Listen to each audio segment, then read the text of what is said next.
Hello दोस्तों, नमस्कार। स्वागत है आपका हमारे यूट्यूब चैनल सम्राट एजुकेशन में। दोस्तों, आज के इस वीडियो में आप लोगों को हनी बी के बारे में मैं बताने वाला हूं।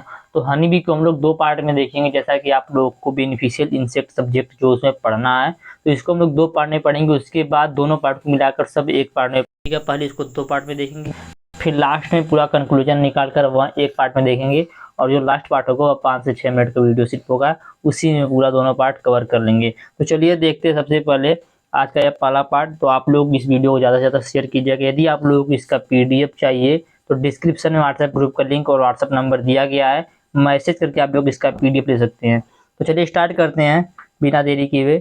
सबसे पहले हनी बी का क्लासिफिकेशन, वर्गीकरण। ठीक है, तो हनी बी जो है यह किस फाइलम से आता है, ठीक है, क्या इसका किंगडम है, कौन से क्लास से आता है, कौन सा ऑर्डर है, फैमिली क्या है, जीनस क्या है, सब कुछ हम लोग देखेंगे। तो इसके फाइलम की बात करें तो ये आर्थ्रोपोडा फाइलम से आती है, ठीक है, हनी बी। और क्लास इंसेक्टा है, ऑर्डर हेमिनोपटेरा है, ठीक है, हेमिनोपटेरा ऑर्डर कौन सा है, हेमिनोपटेरा। और फैमिली इसकी है एपीडिया, ठीक है, एपीडिया फैमिली है। जीनस इसका है एपिस, जीनस कौन सा है, एपिस, ठीक है। तो यह तो हो गया इसका थोड़ा सा क्लासिफिकेशन। मैंने आप लोग बताया किंगडम, तो किंगडम एनिमालिया है, एनिमालिया इसका किंगडम है, फाइलम स्पोडा है, क्लास इंसेक्टा है, ऑर्डर हाइमेनोपटेरा है, फैमिली एपीडिया और जीनस एपिस है, ठीक है। यह हो गया इसका क्लासिफिकेशन। आगे देखेंगे इसके डिफरेंट स्पीसीज के बारे में जो कि इंडिया में पाई जाती है, मतलब हनी बी की वह जातियाँ जो कि इंडिया में पाई जाती है उनके बारे में देखेंगे, अलग अलग जो जातियाँ हैं, ठीक है। जिसमें पहला है द रॉक बी, ठीक है, इसे भारतीय राक मधुमक्खी के नाम से भी जाना जाता है, ठीक है। इसका जो बोटेनिकल नेम होता है वो होता है एपिस डोरसाटा, ठीक है, एपिस डोरसाटा इसका बोटेनिकल साइंटिफिक नेम होता है, बोटेनिकल नेम साइंटिफिक नेम इसका क्या होता है, एपिस डोरसाटा। दूसरा है द इंडियन हाई बी, इसका साइंटिफिक नेम होता है Apis Sarana indica, Apis Sarana indica. और अगला है ड्वार्फ बी, छोटी मधुमक्खी के नाम से भी इसे जाना जाता है, ठीक है, इसका साइंटिफिक नेम है एपिस फ्लोरिया। और अगला है द यूरोपियन और इटालियन बी, ठीक है, यूरोपियन और इटालियन बी, इसको एपिस मेलिफेरा के नाम से जाना जाता है, ठीक है, किस नाम से जाना जाता है, एपिस मेलिफेरा के नाम से इसे जाना जाता है, ठीक है। तो भी ये विभिन्न स्पीसीज थी मधुमक्खी की, जिसके बारे में मैंने आप लोग को बताया। उम्मीद करते हैं समझ में आ रहा होगा मैं जो भी बता रहा हूँ आप लोग को। तो वीडियो भी बहुत दिन के बाद बन रहा है, कुछ प्रॉब्लम थी जिसकी वजह से वीडियो नहीं बन रहा था। तो ये सब जो भी वैरायटी के सॉरी जो भी हमने जातियों के बारे में देखा, विभिन्न प्रकार की मधुमक्खी की जातियाँ, इन सभी के बारे में हम लोग थोड़ा सा देखेंगे क्योंकि एग्जाम में पूछ लेता है। तो सबसे पहले हम लोग देखेंगे एपिस डोरसाटा के बारे में, ठीक है, एपिस डोरसाटा के बारे में हम लोग सबसे पहले देखेंगे, जिसे भारतीय राक मधुमक्खी भी बोला जाता है। तो इसे राक बी कहते हैं। यह लार्जेस्ट भी होता है, मतलब ये बहुत ही बड़ी बड़ी साइज में होते हैं, ठीक है, इसीलिए इसको राक भी बोला जाता है। इसका जो आकार होता है, साइज होता है, वो 20 mm से होता है, इसलिए इसको जायंट हनी बी भी बोलते हैं, ठीक है। इसका जो साइज होता है वो बड़ा बड़ा होता है, इसके लिए वजह से इसको जायंट हनी बी भी बोलते हैं। एक सिंगल कॉम्ब से 60 पाउंड हनी निकलता है। इसके एक सिंगल जो छत्ता होता है मधुमक्खी का, उससे 60 पाउंड हनी निकलता है, 60 पाउंड शहद निकलता है। इसके जो वर्कर होते हैं, मधुमक्खी वर्कर मधुमक्खी होते हैं, वो एक दिन में 12,000 फ्लावर को पोलिनेट करते हैं, 12,000 फूलों क्या करते हैं, पोलिनेशन करते हैं। इसके वर्कर स्मॉल और एक्टिव एल्टिव होते हैं, ठीक है। इसके जो वर्कर होते हैं ना, वो स्मॉल होते हैं, छोटे छोटे होते हैं और एक्टिव बहुत होते हैं। यह नॉन डोमेस्टिकेबल होता है, मतलब इसको हम लोग पाल नहीं सकते हैं। यह जो राख भी होता है, ठीक है, या जायंट हनी भी होता है, इसको हम लोग पाल नहीं सकते हैं। आगे देखेंगे, दूसरा है एपिस इंडिका। दूसरा कौन सा है, एपिस सराना इंडिका भी बोला जाता है, इसे भारतीय मधुमक्खी भी बोला जाता है, ठीक है। यह भारत में मधुमक्खी की सबसे आम वैरायटी मानी जाती है। इसे इसको इंडियन बी या एशियन बी भी कहते हैं, ठीक है, इसको इंडियन बी या एशियन बी भी कहते हैं। तो देखिए, जब एमसीक्यू क्वेश्चन जहाँ पर होता है, जैसे एग्जाम में, तो वहाँ पे पूछता है कि किस मधुमक्खी को एशियन बी के नाम से जाना जाता है, तो वहाँ पर एपीसी सराना इंडिका को ही जाना जाता है, ठीक है। तो इसको इंडियन बी या एशियन बी भी कहते हैं। यह छोटी साइज के होते हैं एपिस डोरसाटा से, ठीक है, यह एपिस डोरसाटा जो होता है उससे छोटी साइज के होते हैं, ठीक है। एपिस डोरसाटा मतलब जो भारतीय राख मधुमक्खी थी उसकी बात किया जा रहा है, ठीक है। यह अंधेरे जगह हैं, यह अपने प्रति छत्ते से 6 से 7 पाउंड हनी प्रोड्यूस करते हैं। कितना? 6 से 7 पाउंड। आगे देखेंगे इस फ्लोरिया के बारे में, तो इसको लिटिल बी, छोटी मक्खी के नाम से जाना जाता है। यह एपिस डोर्साटा और एपिस इंडिका से भी छोटे होते हैं। यह सोशल नहीं होते हैं, इसलिए सिंगल कॉम्ब बनाते हैं। ठीक है, यह सोशल नहीं होते हैं, इसीलिए क्या होता है, इनका एक ही छत्ता होता है। इनका नेचर ऑबिडियंट होता है। ठीक है, इनका नेचर क्या होता है? ऑबिडियंट होता है।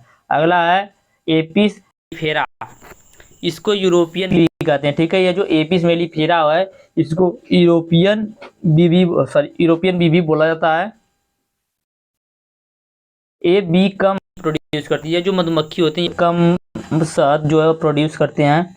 ठीक है, बट इन्हें बेस्ट स्पीसीज माना जाता है कमर्शियल पॉइंट पर। इनको कमर्शियल पॉइंट पर बेस्ट स्पीसीज माना जाता है, लेकिन ये जो हनी का प्रोडक्शन करते हैं, हनी प्रोड्यूस करते हैं, बहुत ही कम करते हैं।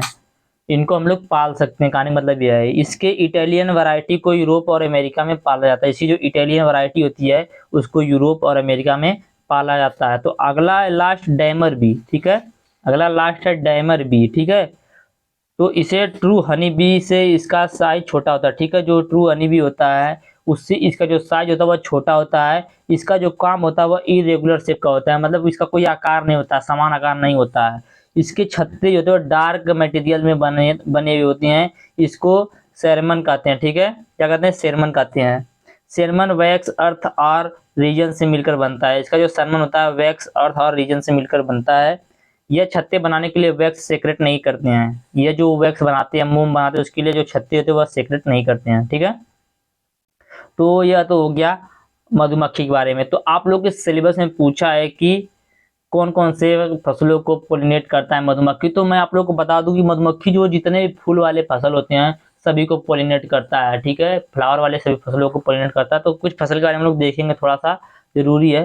तो मधुमक्खियां कई पौधों को परागित करती है, जिनमें से कुछ प्रमुख पौधे हैं फूल वाले पौधे, जैसे कि गेंदा, गुलाबी, सूरजमुखी, गाजर, मटर आदि। इन सभी को पोलिनेट करता है। फल में सेब, केला, अंगूर, अमरूद। सब्जी में टमाटर, मिर्च, बैगन, खीरा।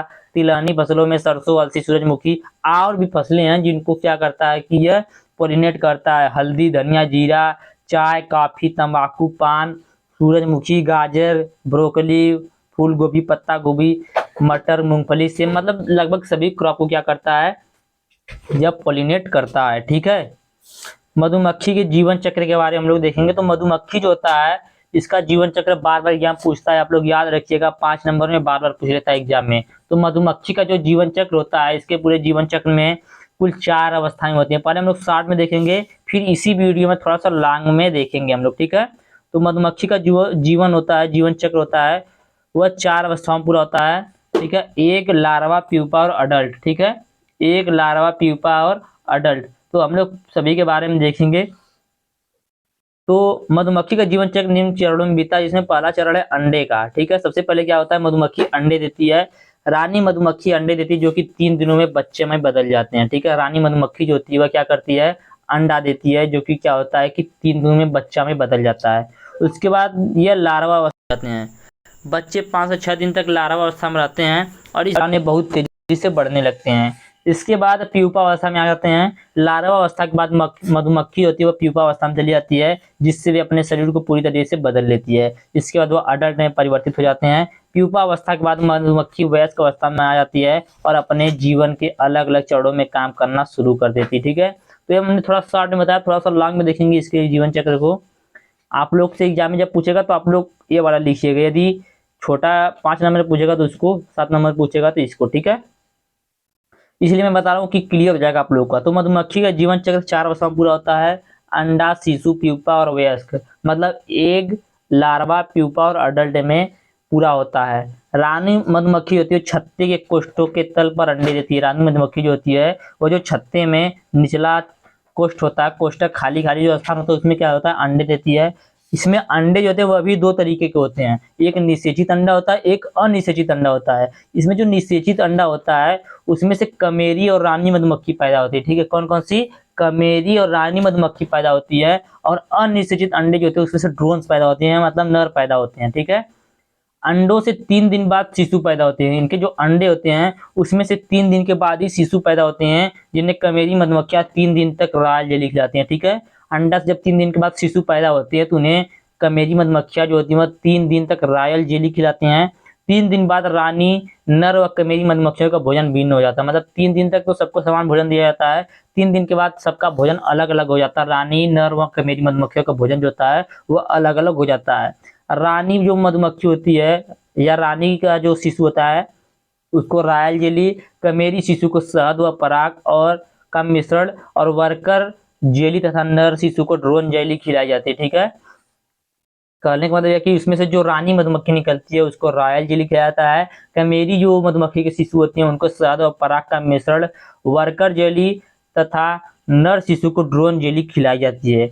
विभिन्न सदस्यों की शिशु अवस्था में भी अंतर होता है। रानी मधुमक्खी होती है उसका जो शिशु होता है, रानी शिशु होती है वह 5 दिन में अपने अवस्था को बदल लेती है, प्यूपा अवस्था में बदल जाती है। कमेरी शिशु 5 से 7 दिन में, और जो नर शिशु होते हैं मतलब ड्रोन शिशु को बोला जाता है वो 5 से 7 दिन में बढ़कर प्यूपा अवस्था में पहुंच जाते हैं। प्यूपा अवस्था रानी में 7 से 8 दिनों में पूरा होता है, कमेरी मधुमक्खियों में 11 से 12 दिनों में पूरा होता है, और नर मधुमक्खियों में ड्रोन में 13 से 14 दिनों में पूरा होता है। ठीक है, अंडे से लेकर वयस्क मधुमक्खी बनने तक विभिन्न किस्मों में रानी का जीवन चक्र जो होता है 15 से 16 दिनों में, कमेरी मधुमक्खी का जीवन चक्र 18 से 21 दिन में तथा नर मधुमक्खी का जो जीवन चक्र होता है 24 दिन में पूरा होता है। ठीक है, तो इसके लाइफ साइकिल के बारे में हो गया। अब हम लोग देखेंगे रानी मधुमक्खी क्या होता है, ठीक है, ड्रोन क्या होते हैं, वर्कर क्या होते हैं, सबके बारे में हम लोग देखेंगे। तो आप लोग पूरा वीडियो जरूर देखिएगा। इसका पीडीएफ चाहिए आप लोग को तो डिस्क्रिप्शन व्हाट्सएप ग्रुप का लिंक, व्हाट्सएप नंबर दिया गया है, मैसेज करके आप लोग सब पीडीएफ ले सकते हैं। तो चलिए अब देखते हैं सबसे पहले उन सभी के बारे में। तो हम लोग देखेंगे यहीं पे एपी कल्चर, मतलब देखिए जब मधुमक्खी को पाला जाता है ना तो उसको पालने के प्रोसेस को बोला जाता है एपी कल्चर। ठीक है, मधुमक्खी पालन को क्या बोला जाता है, एपी कल्चर बोला जाता है। तो एपी कल्चर क्या होता है उसको भी हम लोग जान लेते हैं। तो शहद के व्यापारिक उत्पादन हेतु मधुमक्खियों के व्यापक पालन को ही मधुमक्खी पालन या एपी कल्चर कहा जाता है। ठीक है, शहद के व्यापारिक उत्पादन हेतु मधुमक्खियों के व्यापक पालन को ही मधुमक्खी पालन कहा जाता है। ठीक है, आगे देखेंगे मधुमक्खियां जो होती हैं वो सामाजिक कीट होती हैं, सोशल इंसेक्ट होते हैं। इनके छत्ते जो होते हैं उनमें 3 प्रकार की मधुमक्खियां पाई जाती हैं। ठीक है, इनके छत्ते में कितनी प्रकार की मधुमक्खियां पाई जाती हैं, 3 प्रकार की मधुमक्खियां पाई जाती हैं। कौन कौन से, तो रानी मधुमक्खी, ड्रोन और वर्कर। ठीक है, रानी मधुमक्खी पाई जाती है, ड्रोन पाई जाती है और वर्कर। जो रानी मधुमक्खी होता है उसको क्वीन बोला जाता है, ड्रोन को नर मधुमक्खी को ड्रोन बोला जाता है, और श्रमिक मधुमक्खी को वर्कर भी बोला जाता है, वर्कर मधुमक्खी बोला जाता है। ठीक है, तो सभी के बारे में हम लोग चलिए देख लेते हैं। सबसे पहले देखेंगे रानी मधुमक्खी के बारे में। ठीक है, तो रानी जो होती है पूरा जो एक शहद का छत्ता होता है, पूरे शहद के छत्ते में रानी मधुमक्खी सिर्फ एक ही होती है। कितनी होती है, एक ही होती है। पूरे शहद के छत्ते में एक ही रानी मधुमक्खी होती है जो कि सब पूरे उसमें जो मधुमक्खी होती है सबको कंट्रोल करके रखती है। ठीक है, तो शहद के छत्ते में केवल एक ही रानी मधुमक्खी होती है। इसका जीवन काल 2 से 5 वर्ष का होता है। ठीक है, इसमें जो रानी मधुमक्खी होती है इसका जो जीवन काल होता है वह 5 वर्ष का होता है। ठीक है, क्वीन केवल एक या अंडे देती है और प्रतिदिन 200 से 3000 अंडे एवं लगभग 15 लाख अंडे अपने संपूर्ण जीवन काल में देती हैं। ठीक है, जो रानी मधुमक्खी होती हैं वह 2000 से 3000 अंडे रोज देती हैं और लगभग 15 लाख अंडे अपने संपूर्ण जीवन काल में देती हैं। तो ये रानी मधुमक्खी के बारे में हो गया। मैं इसको पॉइंट वाइज आप लोगों को बताता हूँ, थोड़ा सुनिएगा ध्यान से। तो एक छत्ते में एक ही रानी मधुमक्खी होती है, एक ही क्वीन होती है। यह सिर्फ अंडे देने का काम करती है, 2 से 5 वर्ष तक यह जीवित रहती है। यह अपने संपूर्ण जीवन काल में सॉरी 15 लाख नहीं रहेगा, 15,000 रहेगा, 15,000 अंडे देती है। ठीक है, सॉरी 15,000 अंडे प्रतिदिन देती है। यह एयरबोर्न फेरोमोनियस प्रोड्यूस करती है और अपने डंक का यूज दुश्मन क्वीन को मारने के लिए यूज करती है। ठीक है, रानी मधुमक्खी जो होती है वो अपना जो इसका डंक होता है उसका यूज दुश्मन रानी मधुमक्खी को मारने के लिए करती है। तो यह तो हो गया रानी के बारे में। अब चलिए देखते हैं नर मधुमक्खी के बारे में, ड्रोन के बारे में। ठीक है, तो शहद के छत्ते में 300 ड्रोन मधुमक्खी होते हैं। ठीक है, 300 से ज्यादा ड्रोन मधुमक्खी होते हैं। रानी मक्खी के समान ड्रोन भी पोषण के लिए वर्कर पर निर्भर रहते हैं। इनका कार्य क्वीन के साथ निषेचन करना होता है, फर्टिलाइजेशन करना होता है। ठीक है, जो ड्रोन मधुमक्खी होती है इनका कार्य सिर्फ इतना होता है कि ये क्वीन के साथ क्या करें, निषेचन करें, फर्टिलाइजेशन करें। ठीक है, फर्टिलाइजेशन समाप्त होते ही ये मक्खियां मर जाती हैं क्योंकि भोजन की कमी होने के कारण जो वर्कर मक्खियां होती हैं इन्हें छत्ते से भगा देती हैं। ठीक है, जो वर्कर मधुमक्खियां होती हैं वह ड्रोन्स को क्या करती हैं, छत्ते से भगा देते हैं खाने की कमी होने के कारण, जिससे कि यह भूख के कारण ही मर जाते हैं। ठीक है, इसको भी मैं थोड़ा पॉइंट आज बताऊंगा, सुनिएगा। तो यह मेल होते हैं, ड्रोन जो होते हैं इसको नर मधुमक्खी बोला जाता है, मेल बोला जाता है या ड्रोन बोला जाता है, ठीक है। तो यह मेल होते हैं, इनका कार्य होता है कि अंडे को डेवलप करना, मतलब फर्टिलाइजेशन करना। इनकी आंखें बड़ी बड़ी होती है। यह सेक्सुअली 2 हफ्ते में मैच्योर हो जाते हैं। यह मेटिंग करते हैं और वर्जिन क्वीन के साथ। इससे अंडा एक्सचेंजर नहीं होता है, ठीक है। इससे जो अंडा होता है, इसके डंक जो होता है उसमें एक्सचेंजर नहीं होता है, मतलब यह डंक नहीं मार सकता, कहने का मतलब यह है, समझिएगा। और लास्ट वाला है श्रमिक मक्खी या श्रमिक मधुमक्खी। तो शहद के छत्ते में इसकी संख्या 90% होती है। शहद का जो छत्ता होता है उसमें सबसे ज्यादा संख्या वर्कर मधुमक्खी की ही होती है, 90% संख्या इन्हीं की होती है। यह अंडे नहीं देती हैं। इनका जीवन काल मात्र 6 सप्ताह का होता है, मतलब 40 से 45 दिन का इनका पूरा जीवन काल होता है। यह काफी छोटी होती हैं। उम्र के साथ साथ इनके कार्य भी परिवर्तित होते रहते हैं। ये अपने संपूर्ण जीवन में शहद की छत्ते की व्यवस्था से संबंधित पूरी कार्य को करती हैं, जैसे छत्ते को बनाना, मकरंद को एकत्रित करना, अंडों की और क्वीन की देखभाल करना, छत्ते को अनुकूलित बनाए रहना, और भी अन्य कार्य हैं जो कि ये करते हैं, ठीक है। तो यह जो होते हैं सब फीमेल होते हैं, लेकिन फर्टाइल नहीं होते हैं। किसी भी कॉलोनी में 20,000 से 60,000 नंबर में यह पाए जाते हैं। ये अपने लाइफ में बहुत सारे कार्यों को करते हैं, जो भी मधुमक्खी से रिलेटेड होता है, रानी मधुमक्खी बोलती है उसको, सभी काम करते हैं, ठीक है। गर्मी में 4 से 6 सप्ताह जीवित रहते हैं। ठंडी में 4 से 5 महीना जीवित रहते हैं। इनके बॉडी में स्टिंजर होते हैं जो इनके बॉडी को प्रोटेक्ट करते हैं, ठीक है। लेकिन जो मेल भी होते हैं उनके बॉडी में स्टिंजर नहीं होते हैं, ठीक है। तो यह हो गया कि यह क्या क्या कार्य करते हैं। आगे देखेंगे इसके उत्पाद का आर्थिक महत्व क्या है। जो मधुमक्खी का उत्पाद होता है, प्रोडक्ट होता है, उसका क्या आर्थिक महत्व होता है, ठीक है। तो मधुमक्खियां शहद और मोम का उत्पादन करती हैं, ठीक है, और पोलन का भी उत्पादन करती हैं, जो कि बहुत ही महंगा बिकता है पोलन, ठीक है। तो मधुमक्खी की छत्तों से प्रतिवर्ष लाखों केजी शहद और मोम मिलता है। ये एक समान आकार के छत्ते में लगभग 9,000 से अधिक कोष्ठक होते हैं, छेद होते हैं, जिनमें 4 से 5 केजी शहद भरा हुआ होता है। एक छत्ते से 150 किलो हनी प्राप्त होता है। इसका जो एक छत्ता होता है उससे 1 केजी हनी प्राप्त होता है। मतलब ऐसा है नहीं कि एक ही बार में प्राप्त होता है, मतलब बार बार मिला के सब 150 केजी शहद जो होता है वह प्राप्त होता है। आगे रासायनिक संगठन क्या क्या पाया जाता है शहद में। शहद में 17% जल, 32% ग्लूकोज, 38% फ्रक्टोज और 1.3% सुक्रोज पाया जाता है। उसके साथ अन्य शर्करा 9% पाई जाती है और कुल एसिड से 0.57% पाई जाती है, ठीक है। मोम की बात करें तो मधुमक्खी का छत्ता हल्के पीले और सफेद रंग का मोम का बना होता है। मक्खियां मोम ग्रंथियों से मोम स्रावित करती हैं। मोम में वसी तथा मोमी एसिड के या एल्काइल एस्टर जो होता है वह 73.0%, वसी अम्लों के कोलेस्ट्रॉल 1.0%, लैक्टोज 0.5%, और जो स्वतंत्र मोमी एसिड होते हैं वह 13.0%, हाइड्रोकार्बन 12.0% और नमी इसमें 1.0% होती है। सबसे अच्छा जो मोम होता है वह एपिस मेलिफेरा का होता है, ठीक है। एपिस मेलिफेरा मधुमक्खी जो होती है उसका जो मोम होता है सबसे अच्छा माना जाता है। और मधुमक्खियों से हमें पोलन भी प्राप्त होता है, जो कि अधिक महंगा बिकता है, मतलब अच्छा खासा रेट में बिकता है, ठीक है।